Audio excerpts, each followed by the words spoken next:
بسم الله الرحمن الرحيم عما يتساءلون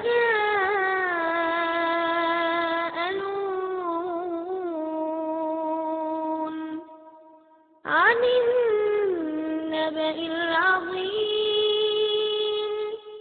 الذي هم فيه مختلفون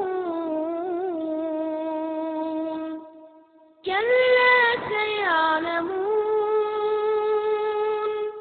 ثم كلا سيعلمون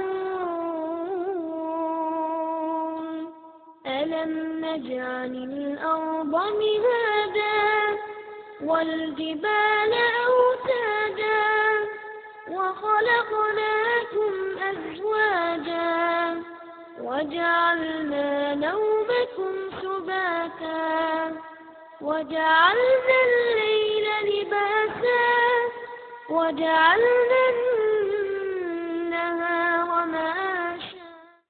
السلام عليكم ورحمة الله وبركاته.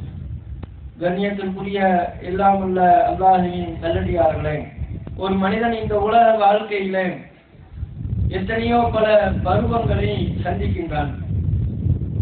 அவன் சந்திக்கின்ற கடந்து போகின்ற பருவங்களில் மிக முக்கியமானதொரு பருவம், கவனத்தோடு கையாளப்பட வேண்டிய பருவம்,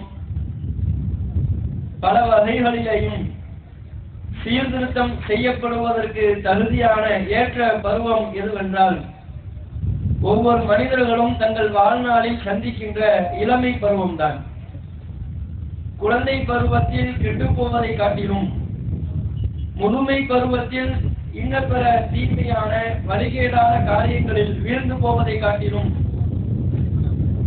ஒரு மனிதன் சந்திக்கின்ற இளமை பருவத்தில் தான் பல்வேறு விதமான வழிகெடுவதற்குரிய காரணிகள் நிரம்ப இந்த உலகில் நிறைந்திருப்பதை பார்க்கிறோம்.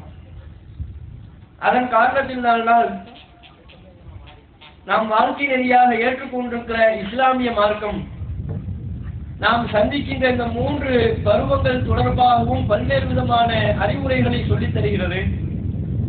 குழந்தை பருவத்தில் என்னென்ன அறிவுரைகள் புகட்டப்பட வேண்டும் அதையும் நம்முடைய மார்க்கம் நமக்கு சொல்லித் தருகின்றது. முதுமை பருவத்தில் அவர்களுக்கு செய்ய வேண்டிய கடமைகள் என்ன, பெரியவர்களை நாம் எவ்வாறு மதிக்க வேண்டும், அவர்களை அரவணைக்க வேண்டும் என்பதை பற்றியும் இஸ்லாமிய மார்க்கம் அதிகமாகவே போதனை செய்கின்றது.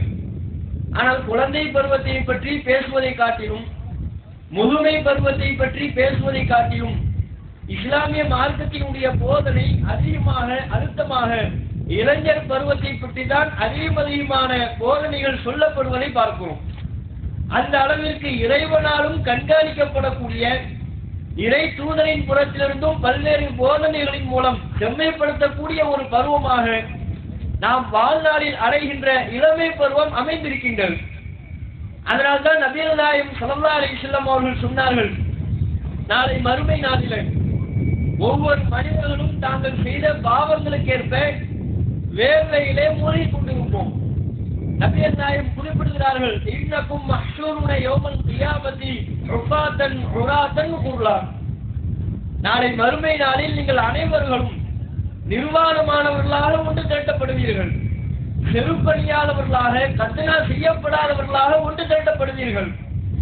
அவ்வாறு மறுமை நாளில் நாம் ஒன்று திரட்டப்பட்டிருக்கக்கூடிய அந்த வேளையில் ஒவ்வொரு மனிதர்களும் தாங்கள் எந்த அளவில் உலகத்திலே பாவங்களை புரிந்தார்களோ அந்த அளவிற்கு வேர்வையிலே மூழ்கி தத்தளித்துக் கொண்டிருப்பார்கள். நபிகள் நாயகம் ஸல்லல்லாஹு அலைஹி வஸல்லம் அவர்கள் சொல்கிறார்கள், சில நபர்கள் அவர்களுடைய வேர்வை கணுக்கால் வரையிலும் இருக்கும், இன்னும் சில நபர்கள் மூட்டுக்கால் வரையிலையும் வேர்வையில தத்தளித்துக் கொண்டிருப்பார்கள், இன்னும் சில பேர்கள் மார்பு வரையிலும், ஒரு சில நபர்கள் இருப்பார்கள் அவர்கள் ஒரேடியாக வேர்வையிலேயே மூழ்கி திளைத்து விடுவார்கள். அந்த அளவிற்கு அவர்களுடைய பாவங்களுக்கேற்ப வேர்வையில மூழ்கிக் கொண்டிருக்கக்கூடிய ஒரு நேரம், அவ்வளவு கொடூரமான உஷ்ணம், சூரியன் தலைக்கு அருகாமையில் இருந்து அனலாய் கொதிக்கக்கூடிய ஒரு தருணம். இந்த இக்கட்டான சூழ்நிலையை பற்றி அல்லாஹ்வின் தூதர் விவரித்துவிட்டு இந்த இக்கட்டான சூழ்நிலையில் எல்லாம் உள்ள ரப்புல் ஆலமீன் தனது அடியார்களில் சில குறிப்பிட்ட வகைகளுக்கு தனது அரிசி என்கிற பிரம்மாண்டமான சிம்மாசனத்தின் நிழலை அளிக்கின்றான். அவன் தன்னுடைய நிழலை அளிப்பதற்கு தேர்வு செய்யக்கூடிய நபர்களை பற்றி நபிகள் நாயகம் குறிப்பிடுகிறார்கள். சபஅத்துன் 7 வகையினர்கள் இருக்கிறார்கள். யுதில்லுஹுமுல்லாஹு ஃபீ ظில்லிஹி யௌம லா ظில்ல இல்லா ظில்லஹு. அவனுடைய அரிசி நிழலை தவிர வேறு எந்த நிழலும் இல்லாத மறுமையினுடைய இக்கட்டான சூழ்நிலையில் அரவணைப்பு என்று இருந்தால் அல்லாஹ்வினுடைய அரிசி நிழல் மாத்திரம்தான். அந்த மறுமையின் அனல் தகிக்கக்கூடிய நேரத்தில் நாம் அனைவர்களும் சூரியனுடைய கடுமையான வெயிலின் தாக்கத்தினால் பாதிப்புக்குண்டாகக்கூடிய சூழ்நிலையில் நமக்கு ஆதரவளிப்பது இறைவனுடைய சிம்மாசனத்தின் நிழல் மாத்திரம்தான். அந்த இக்கட்டான சூழ்நிலையில் நபிகள் நாயகம் ஸல்லல்லாஹு அலைஹி வஸல்லம் அவர்கள் குறிப்பிடுகிறார்கள், 7 வகைகளுக்கு அல்லாஹ் தனது சிம்மாசனத்தின் நிழலை அளிப்பார். அந்த 7 வகைகளையும் பட்டியல் போடுகிறார்கள். அதில் மிக குறிப்பாக ஒரு வகைகளை பற்றி நபிகள் நாயகம் நமக்கு தெளிவுபடுத்துகிறார்கள். ஷாப்புன் நஷஅ ஃபி இபாதத்தி ரப்பிஹி. தமது இறைவனை வணங்குவதிலேயே தம்முடைய இளமை பருவத்தை கழித்திருப்பானே, அத்தகைய ஒவ்வொரு இளைஞர்களுக்கும் இளைஞர்களுக்கும் அல்லாஹ் மறுமை நாளின் இக்கட்டான சூழ்நிலையில் தனது அரிசி நிழலை அளிப்பான். எவ்வளவோ நபர்களை நபிகள் நாயகம் பட்டியல் போடுகிறார்கள். அதில் சொல்லப்படக்கூடிய அனைத்து வகைகளையும் நாம் பார்ப்போமேயானால் நீளமாக நடக்கின்ற அரசனை பற்றி நபிகள் நாயகம் குறிப்பிடுகிறார்கள். விபச்சாரம் செய்வதற்கு வாய்ப்பு இருந்தும் அவ்வாறு பாவ செயலில் ஈடுபடாமல் இருந்தானே, அல்லாஹ்வுடைய அச்சத்தை முன்னிறுத்தி செயல்பட்டானே, அவர்களை நபிகள் நாயகம் குறிப்பிடுகிறார்கள். எத்தனையோ நபர்களை குறிப்பிடக்கூடிய முக்கியமான சூழ்நிலையில் இளமை பருவத்தை யார் இறை வணக்க வழிபாட்டிலே கலைத்திருக்கிறார்களோ, தம்முடைய இளமை பருவத்தை அல்லாஹ்வை எண்ணி பார்ப்பதிலையும் அவனுடைய வல்லமைகளை நினைவு கூர்வதிலையும் முழுக்க முழுக்க இறை வணக்க வழிபாட்டில் எந்த இளைஞர்கள் தங்களது இளமை பருவத்தை கழித்திருப்பார்களோ அவர்களுக்கு அரிசியுடைய நிழல் காத்திருப்பதாக நபிகள் நாயகம் ஸல்லல்லாஹு அலைஹி வஸல்லம் அவர்கள் நமக்கு விளக்கி தருவதை பார்க்கிறோம். குறிப்பிட்ட 7 வகையினர்களை அல்லாஹ் தேர்வு செய்யக்கூடிய நேரத்தில் முதியவரை அல்லாஹ் தேர்வு செய்யவில்லை. அதே போல குழந்தை பருவத்திலிருந்தும் அல்லது சின்ன ஒரு பருவத்திலிருந்து யார் அல்லாஹ்வை வணங்கினார்களோ அவர்களுக்கு அரிசி நிழல் உண்டு என்று அல்லாஹ் சொல்லவில்லை. இளமை பருவத்தை அடைந்திருக்க வேண்டும். அந்த இளமை பருவத்திலே இறைவனை வணங்கி வழிபடக்கூடிய நல்ல இளைஞனாக இருக்க வேண்டும். அப்படி ஒருவன் தமது இளமை பருவத்தை இறை வணக்க வழிபாட்டில் கழித்திருப்பானேயானால் அவனுக்கு அரிசியுடைய நிழல் காத்திருப்பதாக நபிகள் நாயகம் குறிப்பிடுகிறார்கள். அப்படி என்றால் முதுமை பருவத்தை நபிகள் நாயகம் குறிப்பிடவில்லை, குழந்தை பருவத்தையோ சிறிய பருவத்தையோ நபிகள் நாயகம் குறிப்பிடவில்லை. இக்கட்டான அந்த சூழ்நிலையில் அல்லாஹ்வின் உதவி கிடைப்பதாக இளமை பருவத்தை குறிப்பிடுகிறார்கள் என்றால் ஒவ்வொரு இளைஞர்களும் தன்னுடைய இளமை பருவத்திற்கு அல்லாஹ்விடத்தில் எந்த அளவிற்கு கவனிப்பு உள்ளது, எந்த அளவிற்கு கண்காணிப்பு உள்ளது என்பதை இந்த ஒரு செய்தியிலிருந்தே நாம் அனைவர்களும் புரிந்து கொள்ள இயலும். அந்த அளவிற்கு நாம கவனம் செலுத்தப்பட வேண்டிய ஒரு பருவம் இது. இந்த பருவத்தை அல்லாஹ்வை எண்ணி பார்ப்பதிலையும் அவனை வணங்கி வழிபடுவதிலையும் நாம் செலுத்த தவறுவோம் என்று சொன்னால் எண்ணற்ற சீர்கேடுகளில் சிக்கி தவிக்கக்கூடிய எண்ணற்ற மோசமான கலாச்சாரங்களுக்கு சொந்தக்காரர்களாக இந்த இளைஞர்கள் மாறி போய் விடுவார்கள். அது இஸ்லாம் சொல்லக்கூடிய போதனை, ஒவ்வொரு இளைஞர்களுக்கும் இஸ்லாம் முன்வைக்கக்கூடிய பாதை இறைவனை எண்ணி பார்க்கக்கூடிய பாதையாக இருக்க வேண்டும். அல்லாஹ்வை வணங்கி வழிபடக்கூடிய பாதையாக இருக்க வேண்டும். எந்த பாதையிலே சென்றால் நாளை மறுமை நாளில் நமக்கு வெற்றி கிடைக்குமோ, அல்லாஹ்வுடைய நேசம் கிடைக்குமோ, இறைவனினுடைய அன்மை கிடைக்குமோ அத்தகைய பாதையை தேர்வு செய்த இளைஞர்கள் நடைபோட வேண்டும். இதுதான் இஸ்லாம் சொல்லக்கூடிய போதனை. ஆனால் இன்றைக்கு இருக்கக்கூடிய இளைய சமுதாயம் அவர்கள் அல்லாஹ்வை வணங்கி வழிபடக்கூடிய இறைப்பாதையிலே தன்னுடைய இளமை பருவத்தை கழிக்கின்றார்களா? இறைவனுடைய பயத்தோடு உள்ளச்சத்தோடு அன்றாடம் ஒவ்வொரு நாளும் 5 நேர தொழுகைகளை தொழுதவர்களாக, ஏழை எளிய மக்களுக்கு உதவி செய்தவர்களாக, நபிகள் நாயகத்தின் மீது அளப்பரிய நேசம் கொண்டவர்களாக, அல்லாஹ்வின் மீது அளப்பரிய ஒரு பிரியம் கொண்டவர்களாக முழுக்க முழுக்க எந்த பாதையில் சென்றால் மறுமை நாளில் அரிசியுடைய நிழல் நமக்கு கிடைக்குமோ அந்த பாதையில் தான் இன்றைக்கு இளைய சமுதாயம் செல்கிறதா? பள்ளிவாசலிலே இளைஞர் கூட்டத்தை அதிகமாக பார்க்க முடிகின்றதா? மார்க்க சொற்பொழிவு நிகழ்ச்சிகளிலே இளைஞர் கூட்டத்தை அதிகமாக பார்க்க முடிகின்றன. மக்களுக்கு சேவையாற்றக்கூடிய சமுதாய பணிகள், மார்க்க பணிகள், தொண்டாற்றக்கூடிய தொண்டு பணிகள், இது போன்ற நன்மையான காரியங்களில் எல்லாம் நம்முடைய ஜமாத்தை தவிர்த்து இந்த ஏகத்துவ கொள்கையில் இணைந்திருக்கிற மார்க்கத்தின்படி செயல்படக்கூடிய இளைஞர்களை தவிர்த்து அதிகமான இளைஞர்களை பார்க்கவே முடிவதில்லை. என்ன காரணம்? அவர்கள் சென்று கொண்டிருக்கக்கூடிய பாதை இறைவன் காட்டி தந்த பாதை அல்ல, வழிகேடுகளுக்கு சொந்தமான பாதையிலே சென்று கொண்டிருக்கிறார்கள். மோசமான ஒழுக்கக்கேடான சீர்கட்ட பாதையிலே இன்றைக்குள்ள இளைய சமுதாயம் சென்று கொண்டிருக்கிறது. இன்றைக்கு இளைய சமுதாயம் எப்படி சீர்கட்டு போயிருக்கிறது என்பதை நம்ம ரொம்ப நேரம் விலாவரியாக பேசி விளக்க வேண்டிய தேவையே இல்லை. இன்றைக்கு சீர்கட்டு போயிருக்கிற இளைய சமுதாயத்தின் ஒட்டுமொத்த சீர்கட்ட வடிவம் இந்த மொபைல் போன். அதிலேயே எல்லா விதமான கலாச்சார சீர்களும் வந்துவிட்டது. இளைஞர்கள் தங்களுடைய இளமை பருவத்தை நன்மையான காரியத்தில் செலவழிப்பதை காட்டிலும், நல்ல நன்மையான பணிகளிலே தங்களுடைய இளமை பருவத்தை செலவழிப்பதை காட்டிலும் மொபைல் போன்களிலே செலவழிப்பதுதான் அதிகத்திலும் அதிகமாக காணப்படுவதை பார்க்கிறோம். இதை எந்த இளைஞர்களும் மறக்க முடியாது, மறைக்கவே முடியாது. இன்றைக்கு இருக்கக்கூடிய எந்த இளைஞன்டையாவது பழங்காலத்தில் இருந்த மொபைல் போன பார்த்திருக்கீங்களா? 1100 கீபோர்டு, கீழே போட்டா கூட உடையாது, செங்கலை வச்சு தட்டினாலும் உடையாது. அது மாதிரி நல்ல நீண்ட காலம் உழைக்கக்கூடிய ஒரு மொபைல் போன். அது மாதிரி கீபோர்டு மொபைல் போன், பட்டன் வைத்திருக்கிற மொபைல் போன்களை எந்த இளைஞர்கள் இன்றைக்கு பயன்படுத்துறாங்க? என்ன ஸ்மார்ட் போனு? அதுல இன்னைக்கு முதல் 2G வச்சிருந்தாங்க. இணையதள வசதி இல்லாம பாய் இருக்கவே மாட்டார். ஏன்னா எப்ப பார்த்தாலும் திடீர்னு அமெரிக்காவிலிருந்து ஒபாமா கால் பண்ணுவாரு, இவருக்கு இணையத்துக்கு மெயில் அனுப்புவாரு. அங்க ஒரு முக்கியமான பிரச்சனை ஓடிக்கிட்டு இருக்குது. வெள்ளையர்களுக்கும் கருப்பர்களுக்கும் மத்தியில் கடுமையான சண்டை. இதை எப்படி இந்த சிக்கலை தீர்ப்பது என்று ஒபாமாவே இவர்தான் லைன்ல வருவார். அதனால இணையதளம் எப்போதுமே இவருக்கு இருக்காது. அப்ப இணையதள வசதி இல்லாம இருக்கிறதில்லை. அதுலயும் ஒரு முந்தைய காலத்துல எல்லாம் வெறுமனே 2G தான் இருந்துச்சு. இப்ப 2G தான் பாய்க்கு பத்தவே மாட்டேங்குது, 3G. இப்ப அதை தாண்டி 4Gக்கு போயிட்டார். 4G வர மாட்டேங்குது. நம்ம ஊர்ல இன்னும் லான்ச் பண்ணலையே, அவங்க ஊர்ல லான்ச் பண்ணுவதும் அவ்வளவுதான். இப்படியாக இன்றைக்கு இளைய சமுதாயத்தின் ஒழுக்கங்கட்ட காரியத்தை வர்ணிப்பதற்கு, விவரிப்பதற்கு மொபைல் போனை தவிர்த்து வேறு எதையும் குறிப்பிட வேண்டிய அவசியமே இல்லை. அந்த அளவிற்கு எல்லா விதமான ஒட்டுமொத்த சீர்கேடுகளும் மொபைல் போன் என்கிற அந்த ஒன்றின் ஊடகத்தின் வழியாகவே நிரம்பிக் கொண்டிருப்பதை பார்க்கிறோம். இப்படிப்பட்ட ஒரு இளமை பருவம், எவ்வளவு ஆற்றல் மிக்க ஒரு இளமை பருவம். இளமை பருவத்தில் நாம் மிக சரியான பாதையை தேர்வு செய்து பயணிப்போம் என்று சொன்னால் உலகத்தையே புரட்டி போடக்கூடிய, வரலாற்றையே மாற்றி எழுதக்கூடிய அளவிற்கு வல்லமை பெற்ற ஒரு பருவம் இந்த இளமை பருவம்.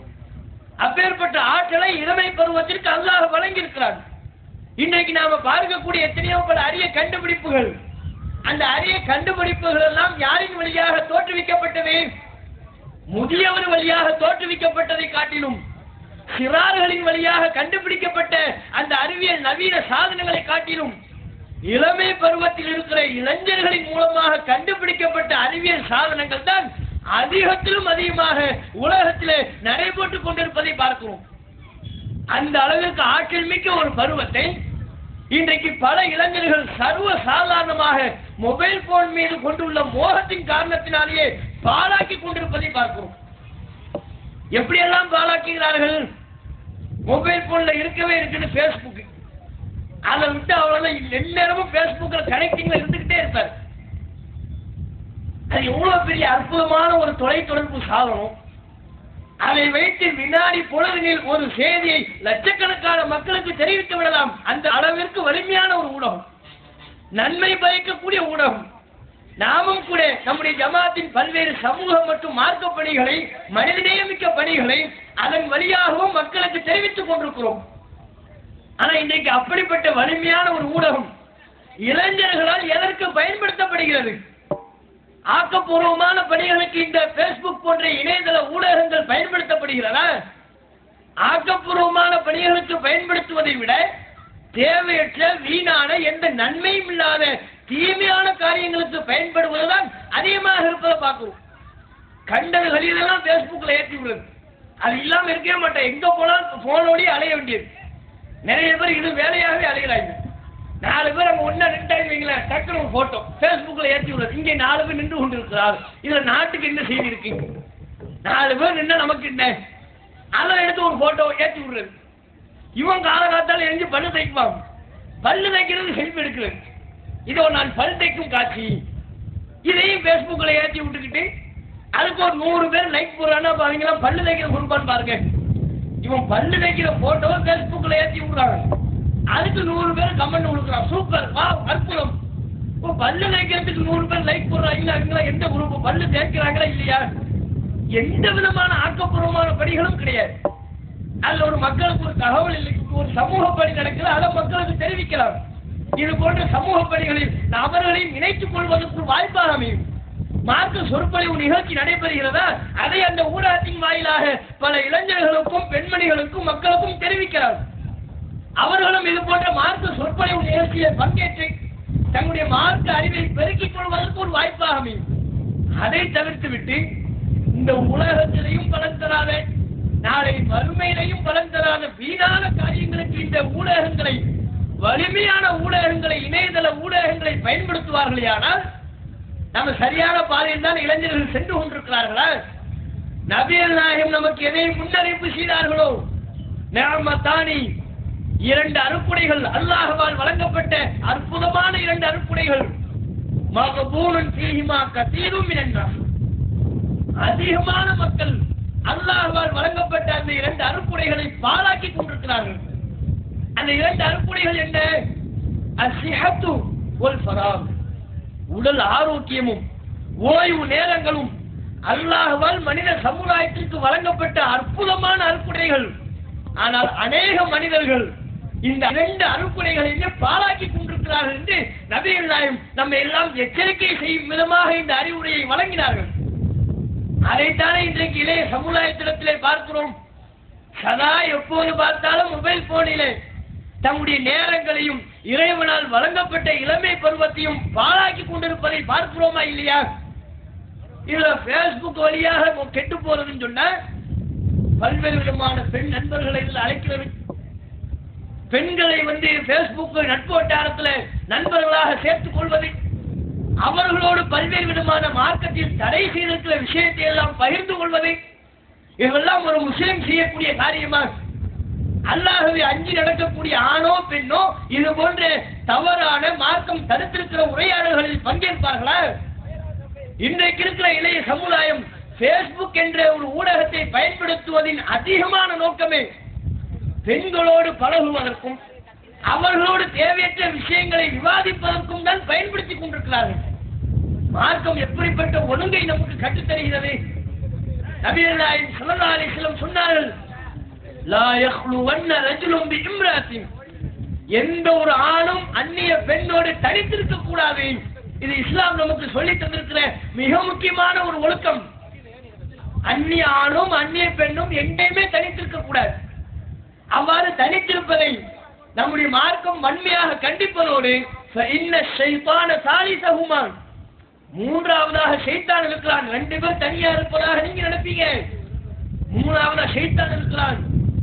அவன் உங்களுடைய உள்ளங்களிலே தவறான எண்ணங்களை ஏற்படுத்துவான், பாலியல் ரீதியான தவறான சிந்தனைகளை புகுத்துவான். அவனின் ஏற்படுத்தக்கூடிய ஊசலாட்டத்திற்கு அடிபணிந்து விடுவோமையானால் ஒழுக்கக்கேடான காரியத்தை நோக்கி ஷைத்தான் அந்த இருவரையும் அழைத்து சென்று விடுவார்.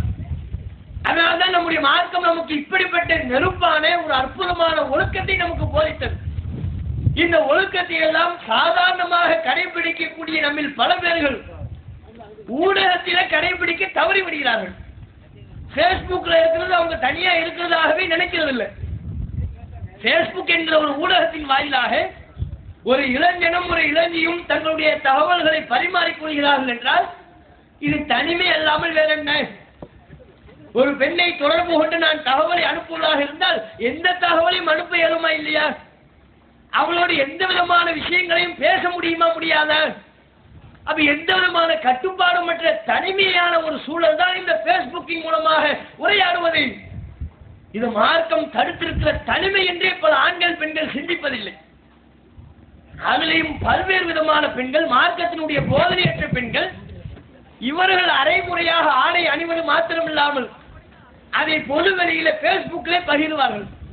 இதோ இந்த ஹஜ் பெண்ணாளுக்கு நான் எடுத்துருக்கிற ட்ரெஸ் நல்லா இருக்குதான்னு பேஸ்புக்ல வந்து போட்டோவை ஏற்றி விடுறது. அதுக்கு அப்படியே லைன்ல வருவாங்க 1000 பேர். சூப்பர், அற்புதமான ட்ரெஸ், பின்னாடி கண்ணாடி வச்சா நல்லா இருந்திருக்கும், இந்த கலர்ல போட்டிருந்தீங்கன்னா உங்க கலருக்கு எடுப்பா இருக்கும். இதெல்லாம் யாருடைய பேச்சு? இப்படிதானே ஷைத்தான் உள்ள நுழைவாங்க. 4 பேர் நல்ல கருத்தை சொன்னானா 6 பேர் ஆபாசமான கருத்தை சொல்லுவாங்க. அது அந்த பெண்ணின் உள்ளத்திலே சபலத்தை ஏற்படுத்துவதற்கு வாய்ப்பாக அமைந்துவிடும். இருவரும் வழிகட்டு ஒழுக்கக்கேடான காரியத்தில் வீழ்வதற்கு இந்த தனிமை ஒரு பாதையை ஏற்படுத்தி தரும். அதனால்தான் நம்முடைய மார்க்கம் நம்மை எச்சரிக்கின்றது. எந்த ஆணும் அந்நிய பெண்ணோடு தனித்திருக்க கூடாது. மூன்றாவதாக ஷைத்தான் அவை நம்மை ஒழுக்கக்கேடான காரியத்தை நோக்கி, பாதையை நோக்கி அழைத்து செல்வார். அந்த விஷயத்தில் இன்றைக்கு இளைய சமுதாயம் விழிப்போடு இருக்கின்றதா? ஆபாசமான பேச்சுக்கள், ஆபாசமான வார்த்தைகள், இப்படியான மார்க்கம் தடுத்திருக்கிற ஒரு தொடர்பை தான் இந்த ஊடகத்தின் வாயிலாக பல பேர்கள் ஏற்படுத்தியிருக்கிறார்கள். நான் பேஸ்புக் என்கிற ஊடகத்தை பயன்படுத்தக்கூடிய அத்தனை பேர்களையும் குறை சொல்லவில்லை. அதிகமானவர்கள் இப்படிப்பட்ட மார்க்கம் தடுத்த போக்கில் தான் பயணித்துக் கொண்டிருக்கிறார்கள். இது எந்த விதத்தில் சரி? அதில் குறைந்து பேசுவதும், ஆண்களோடு வலிந்து பேசுவதும், அல்லது ஆண்கள் பெண்களோடு வலிந்து பேசுவதும், இறைவன் நபிகள் நாயகம் ஸல்லல்லாஹு அலைஹி வஸல்லம் அவருடைய மனைவிமார்களுக்கு அறிவுரை சொல்கிறான். யா நிசா அன்-நபி, நபியினுடைய மனைவிமார்களே, லஸ்துன்ன கஅஹதின் மினன் நிசா, நீங்கள் மற்ற பெண்களைப் போல் கிடையாது. நபியினுடைய மனைவிமார்கள் என்றால் அவர்களுக்கு தனி சட்டம், அவர்களுக்கு சமுதாயத்தின் மீது தனி பார்வை உண்டு. அப்படிப்பட்ட நீங்கள் இனி தகைத்துன்ன ஃபலா தஹ்லன பில் கௌல், உண்மையை நீங்கள் அல்லாஹ்வை அஞ்சி நடப்பது உண்மையாக இருந்தால் எந்த அந்நிய ஆண்களிடத்திலையும் குலைந்து பேசாதீர்கள், வலிந்து பேசாதீர்கள். நீங்கள் அவ்வாறு பேசும்போது ஃபயத்தும அல்லதி ஃபீ கல்பிஹி மரபுன், எவனது உள்ளத்தில் நோய் இருக்குமோ அவனை ஆசை கொள்ள வைத்துவிடும், தவறான பாதைக்கு அழைத்து விடும். நபியின் மனைவிமார்களுக்கு அல்லாஹ் இத்தகைய அறிவுரையை சொல்லித் தருகிறார். நீங்கள் அல்லாஹ்வை அஞ்சுகிறீர்களா? இறைவனை பயப்படுவது உண்மையா? அப்படி என்றால் எந்த அந்நிய ஆண்களிடத்திலையும் குலைந்து பேசாதீர்கள், வலிந்து பேசாதீர்கள். நபிகள் நாயகம் ஸல்லல்லாஹு அலைஹி வஸல்லம் அவருடைய மனைவிமார்கள் தூய்மையான மூமின்கள், உம்மஹாத்துல் முஃமினீன், ஒட்டுமொத்த முஸ்லிம் சமுதாயத்தினுடைய தாய்மார்கள். அப்பேற்பட்ட தாய்மார்களுக்கு அல்லாஹ் அறிவுரை சொல்கிறான், குலைந்து பேசாதீர்கள், வலிந்து பேசாதீர்கள்.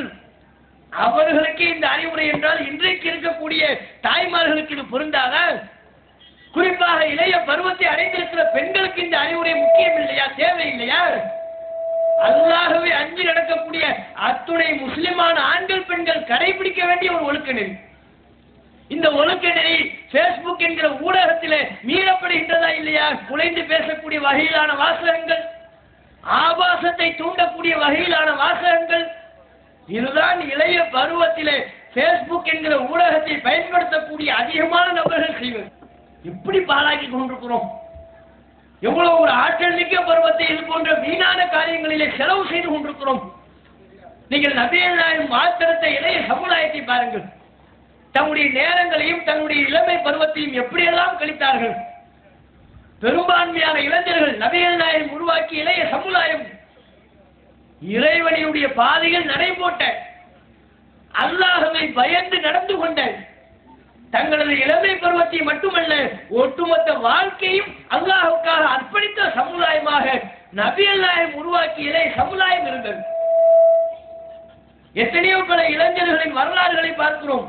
அகமதிலே பதிவு செய்யப்பட்டிருக்கக்கூடிய செய்தி, அன்சாரி நபித்தோழர்களை பற்றி, அதில் உள்ள இளைஞர்களை பற்றி தகவல் சொல்லப்படுகிறது. சுமார் அன்சாரிகளை சேர்ந்த 70 இளைஞர்கள், 70 இளம் நபித்தோழர்கள், யுகாலு லஹுமுல் குர்ரா, அவர்களை அடையாளப்படுத்துவதே குர்ராக்கள் என்றுதான் அடையாளப்படுத்துவார்கள். குர்ராக்கள் என்று அடையாளப்படுத்துவது என்றால் அதன் பொருள் என்ன? காரிகள், திருமறை குர்ஆனை நன்கு ஓதக்கூடியவர்கள், திருமறை குர்ஆனை மக்களுக்கு கற்றுக் கொடுப்பவர்கள், இப்படியான பல பொருட்களை உள்ளடக்கி குர்ராக்கள் என்று அந்த இளைஞர்களுக்கு பெயர். அவங்களுக்கு சூட்டப்படுற பெயரிலேயே நீங்கள் ஒரு பாடத்தை பெறணும். இன்றைக்கு இருக்கக்கூடிய எந்த இளைஞர் கூட்டமாவது இது குர்ஆக்களின் கூட்டம், திருமறை குர்ஆனை ஓதக்கூடிய இளைஞர்களின் கூட்டம் என்று சொல்ல முடியுமா? நம்முடைய ஜமாத்தோடு அங்கம் வகிக்கிற தொடர்பு வைத்திருக்கிற இளைஞர்களை தவிர, தௌஹீதின் அடிப்படையில் நாம் உருவாக்கிய இளைஞர்களை தவிர்த்து அநேக இளைஞர்கள் குர்ஆக்கள் என்று சொல்லப்படக்கூடிய இளைஞர்களாக இருக்கிறார்களா?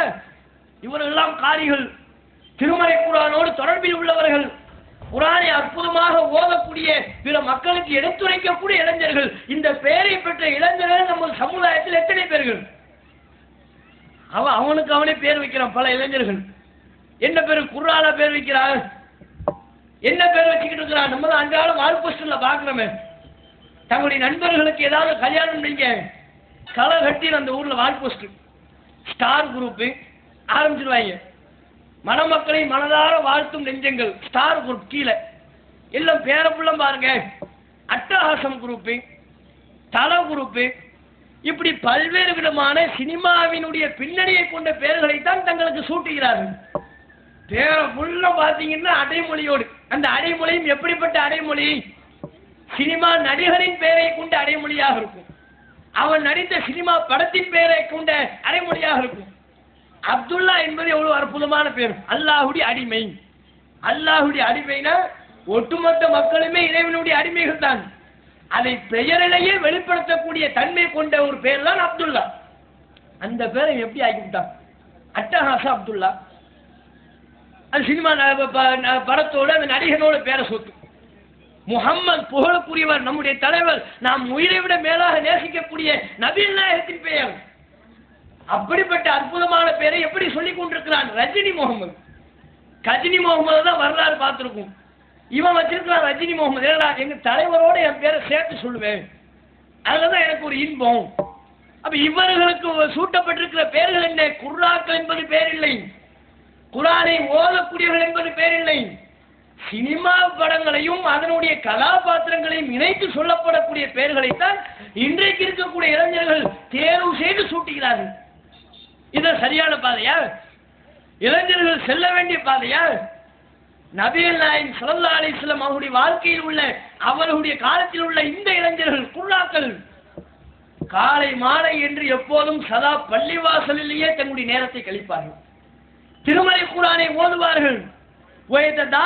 பிற மக்களுக்கும் இந்த இளைஞர்கள் திருமறை குர்ஆனை கற்றுக் கொடுப்பார்கள்.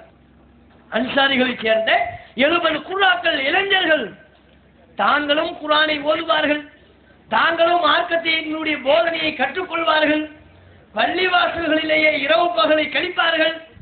பிற மக்களுக்கும் குர்ஆனின் போதனைகளை பாதை பாதையாக சென்று தெரு தெருவாக சந்தித்து குர்ஆனின் போதனைகளை எடுத்துரைத்து பிரச்சாரம் செய்யக்கூடிய இளைஞர்கள். அது மாத்திரம் இல்லாமல் பள்ளிக்கு தேவையான பணிகளையும் செய்வார்கள். தொழுகைக்கு வரக்கூடிய தொழிலாளிகளுக்கு தண்ணீர் பற்றாக்குறையா? இவர்களே தண்ணீர் கொண்டு பள்ளிவாசலுக்கு தண்ணீர் இறைத்து வைப்பார்கள். அப்படிப்பட்ட மார்க்கப்பட்டுள்ள பள்ளிவாசலோடு தொடர்புள்ள திருமறை குர்ஆனோடு நெருக்கமாக இருந்த இளைஞர்களை நபிகள் நாயகம் உருவாக்கினார்கள். இன்னைக்கு எத்தனை இளைஞர்கள் திருமறை குர்ஆனை எடுத்து ஓதுகிறார்கள்? குர்ஆனினுடைய போதனையிலிருந்து எத்தனை பக்கங்களை மனனம் செய்திருக்கிறார்கள்? எவ்வளவு போதனைகளை அறிந்து வைத்திருக்கிறார்கள்? சொற்பத்திலும் சொற்பம். குர்ஆனோடு இன்றைக்கு இருக்கிற இளைய சமுதாயத்திற்கு தொடர்பில்லை. அதிகமான இளைஞர்களுக்கு மொபைல் போன்ல என்னெல்லாமோ வச்சிருப்பார். இது மொபைல் போன்லயே ஏகப்பட்ட இடம் இருக்கும். அது பத்தாம 8 GB memory card, 16 GB memory card வாங்குறது எதுக்கு? அதுல ஃபுல்லா குர்ஆனையும் தஃப்சீரையும் ஏற்றி வைக்க போறாரு. எல்லாம் சினிமா படம். சினிமா படம் ஏற்றிப்பா மெமரி கார்டு வாங்கும் போது கேட்பார், இதுல எத்தனை படம் ஏற்றலாம்? இல்லப்பா இது 8 GB சொன்னா எனக்கு வழங்காது. எத்தனை படம் ஏற்றலாம்னு சொல்லுங்க, அதான் விளங்கும். எத்தனை பாட்டு ஏற்றலாம்னு இதுல சொல்லுங்க, அதான் விளங்கும். கேட்கும் போதே எவ்வளவு கொள்ளும் என்பதை கேட்டுவிட்டு அதில் பல்வேறு விதமான படங்களையும் பாடல்களையும் ஏற்றி அதை அவ்வப்போது கேட்டு ரசிப்பவர்களாகத்தான் இளைஞர்கள் இருக்கிறார்கள். எங்க திருமறை குர்ஆனோடு தொடர்பு இருக்குது? சினிமா பாடல்களையும் அவ்வப்போது கேட்டுக்கொள்வார்கள். காதுல ஹெட்போனு, ப்ளூடூத் எல்லாம் எந்நேரமும் பாடலை கேட்டுக்கிட்டே இருக்கணும். இவர்கிட்ட இல்லாத பாடல் நண்பர்கிட்ட இருந்துச்சுன்னு வைங்க, ஆன் பண்ணு ப்ளூடூத் ஆன் பண்ணு, ஷேர் பண்ணு அந்த பாட்டு எனக்கு ஷேர் பண்ணு. ஹிந்தி தமிழ் மட்டும் கிடையாது, இப்போ பாயினுடைய ரசனை ஹிந்தி, உருது, தெலுங்குன்னு பல மொழிகளிலையும் படர்ந்து விரியும். இதுதான் இளைஞர்கள் செல்ல வேண்டிய பாதையா? அல்லாஹ்வுடைய அச்சத்தை முன்னிறுத்தி நபிகள் நாயகம் காலத்தில் வாழ்ந்த இளைஞர்களை பாருங்கள். குர்ஆனோடு தொடர்பு, குர்ஆனின் அறிவுரைகளை படிப்பதில் ஆர்வம், பள்ளிவாசலில் நேரத்தை கழிப்பதில் அவர்கள் இன்பம் அடைந்தார்கள். தாங்கள் அறிந்து கொண்ட போதனையை பிற மக்களுக்கு கற்றுக் கொடுப்பதிலே அவர்கள் தம்முடைய வாழ்வையும் இளமை பருவத்தையும் கழித்தார்கள். ஒரு இளைஞனை அழைத்து உனக்கு திருமறை குர்ஆனில் என்னென்ன தெரியும் என்று கேட்டால் என்ன பதில் வரும்? அதே அதிகமான பகுதிகளை தெரியாதவராக நபிகள் நாயகம் காலத்திலே சின்னஞ்சிறிய வயதுடைய நபித்தோழர்கள் எல்லாம் அவருடைய சமுதாயத்திற்கு இமாமாக இருந்தார்கள். 10 வயதிலே திருமறை குர்ஆன் முழுவதையும் மனநமிட்டவர்களாக இருந்தார்கள். 12 வயதில் எல்லாம் போருக்கு செல்வதற்கு ஆயத்தமாகவும் துடிப்போடும் இருந்தார்கள். தங்களுடைய வாழ்வையும் தங்களுடைய எல்லா விதமான அனைத்தையுமே இறைவனுடைய பொருத்தத்தை பெறுவதற்காகவும் சமுதாய மக்களுக்கு பணி செய்வதற்காகவும் ஆர்வத்தோடு அணிவகுத்து வந்தார்கள் நபிகள் நாயகம் உருவாக்கிய இளைஞர்கள். இன்னைக்கு குர்ஆன் நமக்கு எவ்வளவு தெரியும்? இளைஞர்கள் இன்றைக்கு இருக்கிற இளைஞர்கள் இமாமாக நியமிக்கப்படுவதற்கு தகுதி வாய்ந்தவர்களாக இருக்கிறார்களா? அந்த அளவிற்கு குர்ஆனின் பகுதிகளை மறந்துவிட்டிருக்கிறார்களா? உமர் இப்னு அபி ஸலமா இளம் நபித்தோழர், சின்னஞ்சிறிய நபித்தோழர், 12 வயதை தாண்டி இருக்க மாட்டார்.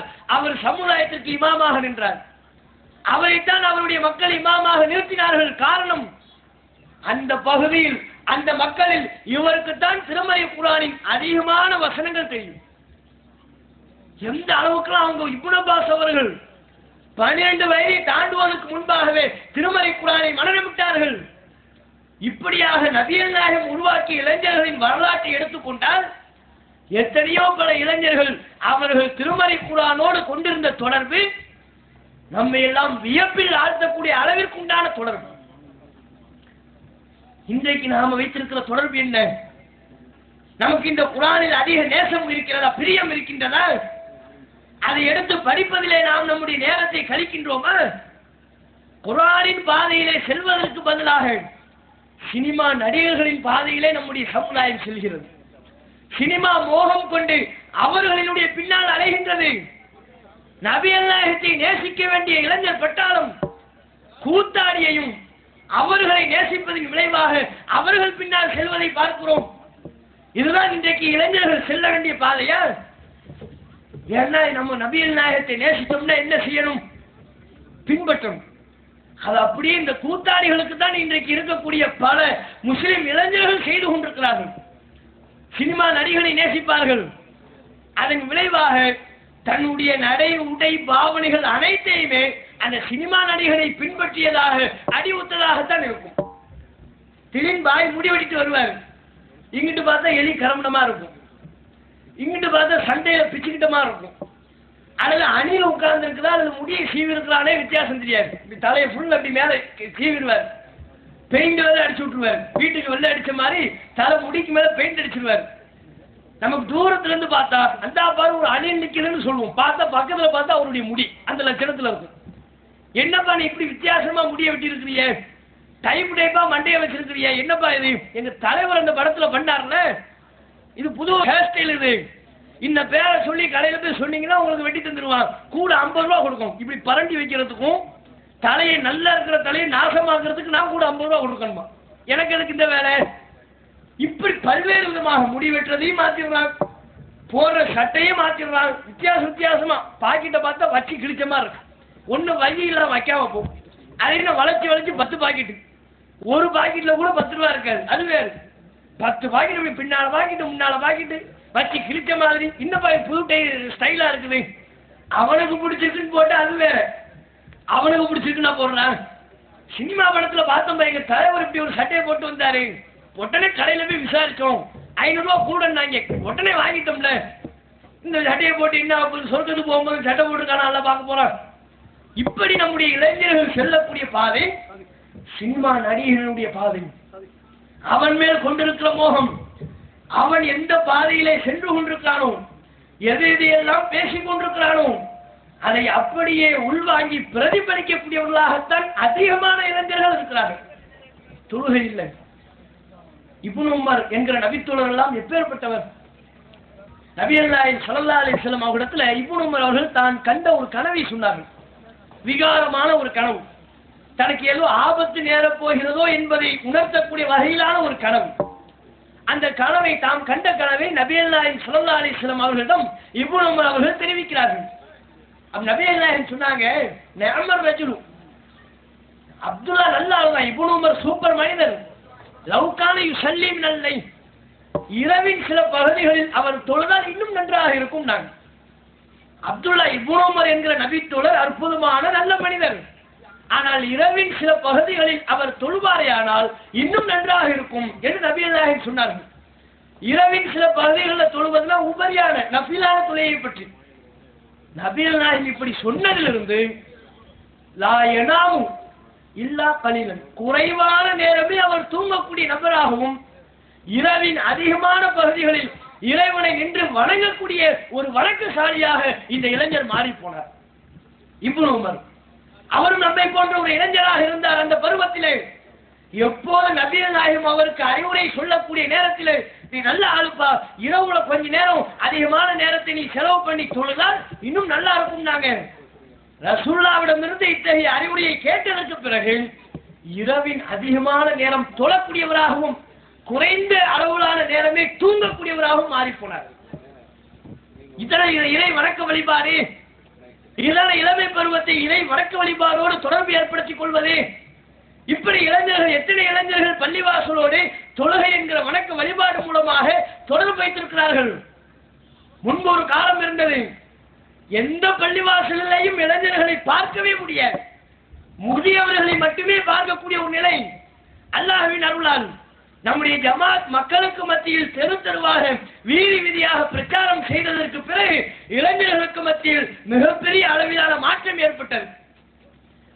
தௌஹீத் ஜமாத்தினுடைய பள்ளிகளில் வந்து பார்த்தால் முதியவர்களை காட்டிலும் இளைஞர்கள் தான் படை பட்டாளத்தோடு அதிகமான அளவில் காட்சியளிப்பார்கள். அந்த அளவிற்கு மார்க்கப்பற்றையும் அல்லாஹ்வுடைய பயத்தையும் இறைவனுடைய அருளால் இளைஞர்களுக்கு மத்தியில் கொண்டு போய் நாங்கள் சேர்த்திருக்கிறோம். இதை தாண்டி ஏனைய வட்டத்தில் உள்ள இளைஞர்களை பார்த்தால் பள்ளிவாசல்ல தொடர்பு வைத்திருக்கிறார்களா? தொழுகைக்கு அந்த இளைஞர்களை பார்க்க முடிகிறதா? ஊருக்கு ஒரு தெருக்கு தெரு சங்கம் என்று வைத்துக் கொண்டு பெருநாள் கொண்டாட்டம் அதெல்லாம் வந்துருச்சுன்னு வைங்க, தொழுகையே கிடையாது, எந்த இபாதத்தும் கிடையாது, வணக்க வழிபாடும் கிடையாது. இரவு முழுக்க இவர்கள் ஏதேனும் தங்களுடைய சங்கத்தின் சார்பாக விளையாட்டு, கேரம் போர்டு விளையாடுறது, கிரிக்கெட் விளையாடுறது, சங்கம் ஆளாளுக்கு ஒன்று வைத்துக் கொண்டு மார்க்கத்திற்கு புறம்பான அல்லது எந்த நன்மையும் தராத வீணான விளையாட்டுகளிலே தங்களுடைய நேரத்தை கழிக்கின்றார்கள். இதுவா இளைஞர்கள் செல்ல வேண்டிய பாதை? உங்களை வணக்க வழிபாடு என்கிற பாதையை நோக்கி அழைக்கிறோம், ஏகத்துவ கொள்கை நோக்கி இந்த இளைஞர்களை அழைக்கிறோம். ஏன்? நாம் ஏகத்துவ பாதையில் இந்த இளைஞர்கள் பயணித்தால் மாத்திரம்தான் நாளை மறுமை நாளிலே அல்லாஹ்வுடைய திருப்தியை பெற்று சுவனத்தில் நுழைய முடியும். இதோ இப்போது நாம் ஹஜ் பெருநாளை கொண்டாடினோம்.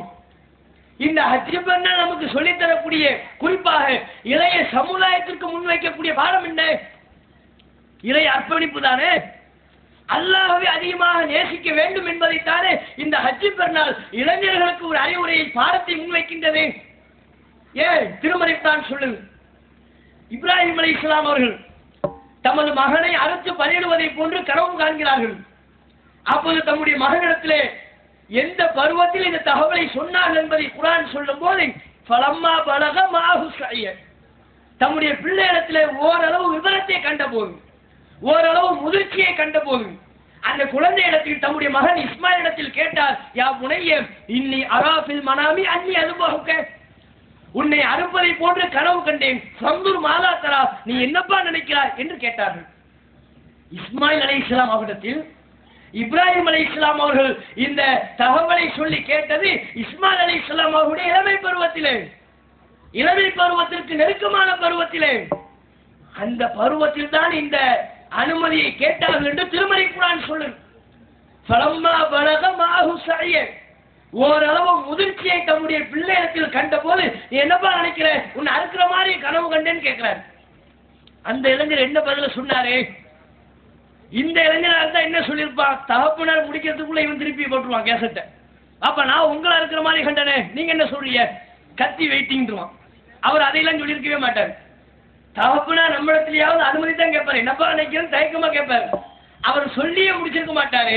நம்மால கேசனை திருப்பி போட்டி கத்தி வெயிட்டிங், நீங்க சொல்லுங்கன்றான். அந்த இளைஞர் சொல்றார், ஹஜ் பெருநாளின் வரலாற்றில் பின்னணியில் இருக்கிற இப்ராஹிம் அலைஹிஸ்ஸலாம் அவருடைய மகனான இஸ்மாயில் அலைஹிஸ்ஸலாம் அவர் இளைய பருவத்தில் இருந்த போது சொல்கிறார், அப்படியா என்ன அறுக்கிற மாதிரி கனவு கண்டீங்களா? அல்லாஹ் உங்களுக்கு எதை கட்டளையிட்டானோ அதை செய்யுங்கள். சதஜிதுனி இன்ஷா அல்லாஹு மினஸ் சாபிரின். அல்லாஹ் நாடினால் இன்ஷா அல்லாஹ் என்னை பொறுமையாளனாக சகிப்புத்தன்மை உள்ளவனாக பார்க்கிறீர்கள். எப்பேற்பட்ட இறை நேசம்! அல்லாஹ்வின் மேல் அளப்பரிய நேசம் கொண்டிருந்த காரணத்தினால்தான் தம்மையே அல்லாஹுக்காக அர்ப்பணிப்பதற்கு இந்த இளைஞர் முன் வருகிறார். இன்றைக்கு நாம் நம்மை அர்ப்பணிக்க வேண்டிய அவசியம் இல்லை. அல்லாஹ்வுடைய கட்டளையை ஏற்றி ஒரு நாளில் 5 நேர தொழுகையை தொழ வேண்டும். நபிகள் நாயகம் சொன்னபடி நம்முடைய வாழ்க்கையை ஒழுக்கத்தோடும் தூய்மையோடும் அமைத்துக் கொள்ள வேண்டும். எல்லா மக்களுக்கும் மத்தியிலையும் நன்மை செய்யக்கூடியவனாக, மத நல்லிணக்கத்தை பேணக்கூடியவனாக, சாதி மத பேதமின்றி அனைத்து சமுதாய மக்களுக்கும் தொண்டாற்றக்கூடிய ஒரு இளைஞனாக நம்ம மாற வேண்டும். அதுதான் இந்த ஹஜ் பெருநாளும் நமக்கு சொல்லித்தரக்கூடிய பாடம். இந்த பாடத்தை நாம் எப்போது நம்முடைய வாழ்க்கையில் ஏந்திக் கொள்கிறோமோ, அதன் அடிப்படையில் நம்முடைய வாழ்க்கையில் நாம் செயல்படுகிறோமோ, அப்போதுதான் இறைவனினுடைய மகத்தான பரிசான சுவனத்தை நம்மால் பெற முடியும். சுவனத்தை பெறக்கூடிய வகையில் இளைஞர்கள் தம்முடைய பாதையை அமைத்துக் கொண்டு, மிக குறிப்பாக பல இளைஞர்களை பார்க்கிறோம், அவர்கள் ஓரளவு நல்லவர்களாக ஒழுக்கமானவர்களாக இருந்தாலும் சொர்க்கத்திற்கு அழைத்து செல்லக்கூடிய கொள்கை அவரிடத்தில் இல்லை.